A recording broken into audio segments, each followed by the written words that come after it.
Vamos lá, pessoal. Na aula passada, galerinha boa aí do Altitude, na aula passada nós falamos sobre 3 pontos ligados à gramática que eu julguei importantes para qualquer concurso.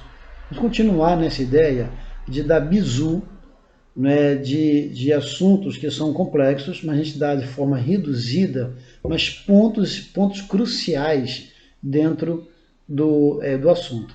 Hoje nós vamos tratar do emprego do pronome oblíquo reto. Vamos ver algumas regrinhas, 2, 3 regrinhas, mas que são muito importantes para a gente não errar quando escrever e para também acertar algumas questões. Então pega aí papel e caneta e bora anotar. Tá bom? Pegou já aí sua canetinha, seu caderno? Então vamos lá. O assunto é colocação dos pronomes oblíquos. Tá? Oblíquos átomos. Colocaram isso? Abaixo disso coloca assim.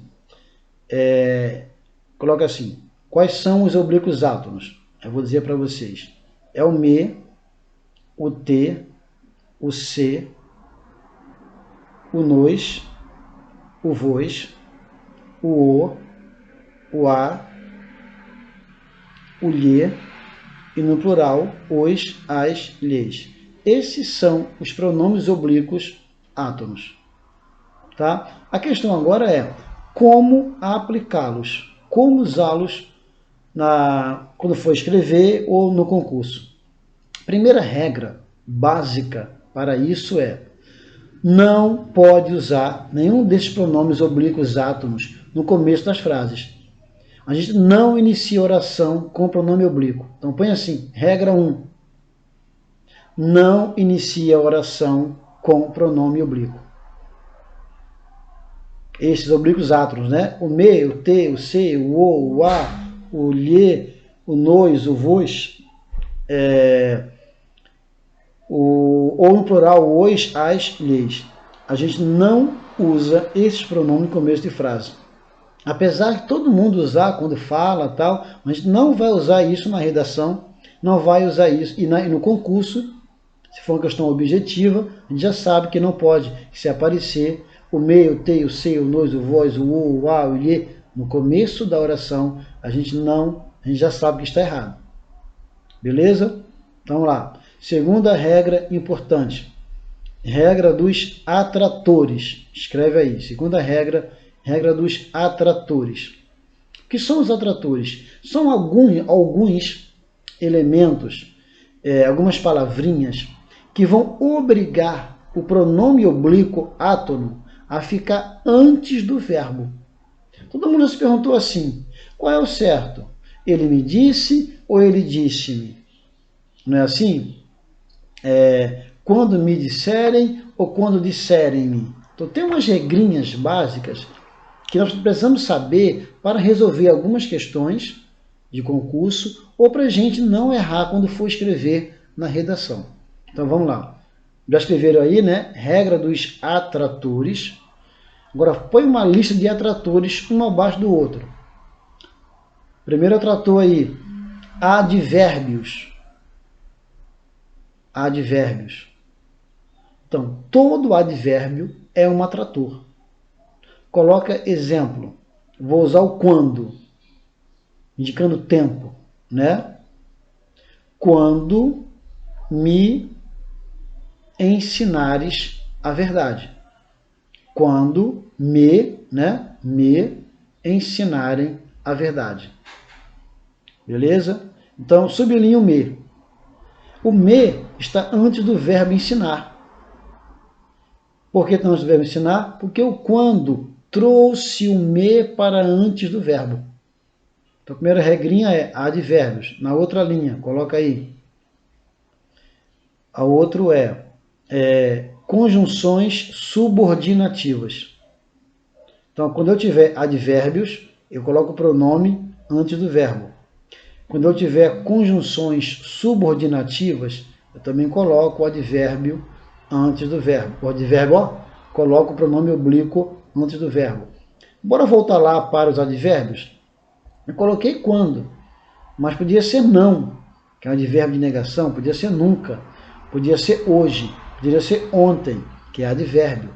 Qualquer advérbio, ele atrai o pronome oblíquo para ficar antes do verbo. E também as conjunções subordinativas, que são muitas, mesmo que, ainda que, quando também funciona como conjunção, né?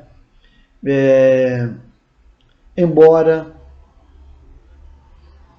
se é uma conjunção, né? Uma conjunção subordinativa condicional. Se você for, vírgula, eu irei também. Caso você for, eu irei também. Caso também é uma conjunção subordinativa. Então, o que eu recomendo a vocês? Dá uma listinha na lista das conjunções subordinativas. Tá? Então, quando tiver uma conjunção subordinativa, a gente é obrigado a colocar o pronome oblíquo antes do verbo. Põe aí um exemplozinho, galera. Ok? Anota aí agora o exemplo. Se cuidar, será melhor. Aí de novo, se cuidar, será melhor. Se cuidar, será melhor. Ponto. Aí você pensa, poxa, C e C junto? Parece loja de construção, né? Integral de construção, C e C. C e C junto? Sim. O primeiro C é a conjunção subordinativa condicional se. O outro se é o pronome oblíquo que está antes do verbo, porque a conjunção se, a primeira, que é a conjunção se, obrigou-o a ficar antes do verbo. Põe aí outro exemplo para o mesmo caso. Se me pagares. Se me pagares. Notaram? Esse me está antes do verbo, porque é a mesma conjunção subordinativa se, que trouxe o outro se da frase anterior para antes do verbo, também colocou esse me nesta frase aí para antes do verbo. Porque todas as conjunções subordinativas fazem isso. Repito, tem que olhar lá, estudar as conjunções subordinativas, para quando lembrar que elas aparecerem, lembrar que, que os pronomes oblíquos átonos ficam antes do verbo diante delas. Ok? Dica final. Põe aí, assim, regra da mesóclise. Mesóclise. Mesóclise serve com S, né? Mesóclise, tudo com S, mesóclise. O que é mesóclise? Quando a gente coloca o pronome oblíquo no meio do verbo. E aparece muitas vezes no meio do verbo. Quer ver um exemplo? Chamar-te-ei para passear. O T está no meio do verbo chamarei. Aí colocou o T no meio, chamar-te-ei. Então, ponha como exemplo. Chamar, tracinho, T, tracinho, ei. Chamar-te-ei para passear. Ponto.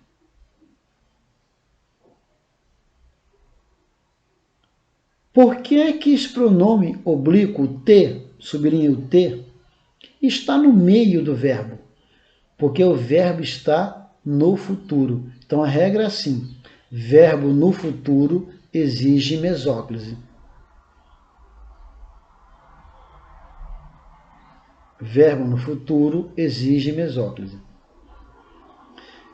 Não tem um atrator antes. Se fosse, chamar-te-ei para passear, certo? Mas se fosse assim, não, aí não seria não chamar-te-ei. O não é advérbio de negação? Se é advérbio, o advérbio traz o pronome oblíquo para antes do verbo. Seria não, anota aí, não te chamarei. Tira o não, chamar-te-ei. Como é futuro, é obrigado, é regra do português, colocar a mesóclise. Está o verbo no futuro. Agora, se eu colocar um atrator, o atrator tem mais força do que o pronome sozinho. O atrator atrai. Então, ao invés de ser chamar-te-ei para passear, se eu colocar um advérbio, será não te chamarei. Vou usar um outro advérbio, usar o advérbio de tempo, amanhã. Amanhã te chamarei. Tiro o amanhã, chamar-te-ei. Tá bom, pessoal? São apenas essas 3 regrinhas aí que eu dei para vocês, existem outras, mas são sempre aulas curtinhas para a gente não ter também conteúdo demais, a gente aprender o que está aqui e ir avançando devagarinho. Tá bom, pessoal? Galerinha, beijo grande e ó, estuda, mas também fica em casa, tá? Valeu!